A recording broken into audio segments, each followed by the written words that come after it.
right, so the topic is, of course, healthy relationships. So let's just have a question. How many of you have at some point been in an unhealthy relationship? Okay,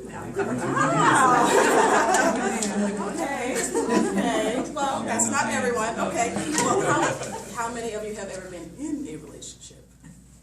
I got everyone. Great. So have I. So we're all, we're kind of in a relationship class, and we're reading this book called How to Be an Adult in Relationships, the 5 Keys to Mindful Loving. And what I can certainly say is, it let me know we certainly can use some help. And one aspect I kind of chose to focus on was communication, because there's a lot of different things, of course, that come up in the book, because we all honestly can look at things a little deeper when it comes to relationships.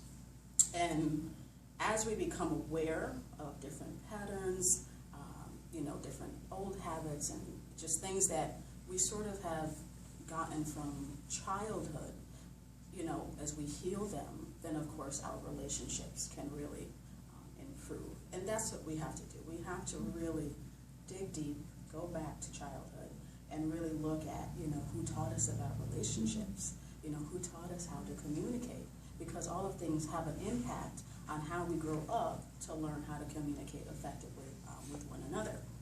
And so, say for example, someone upsets you, and of course you are ready to attack. You've got your armor and your sword ready to go.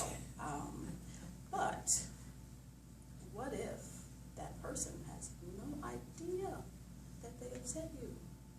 Have you honestly gone to them in a loving way to fully express how you feel? And the truth is that a lot of us don't do that. We attack first, and that doesn't really cultivate a healthy relationship. So part of creating a healthy relationship is, of course, what I would say, one is don't assume. Don't assume the worst. We all do. We just go in for the absolute worst. And Don Miguel Ruiz, a lot of you guys know, he wrote the 4 Agreements. And another thing he says is to not take it personal, because we do. We take things personal. So I would say don't assume, don't take things personal. And to me, being mindful is really just taking a step back, taking a moment to just take a deep breath, because all of us come into each other's lives for a reason. We could come to heal each other, to help each other grow in some kind of way. And so in order to really foster that relationship, we really have to come and learn how to communicate from a place of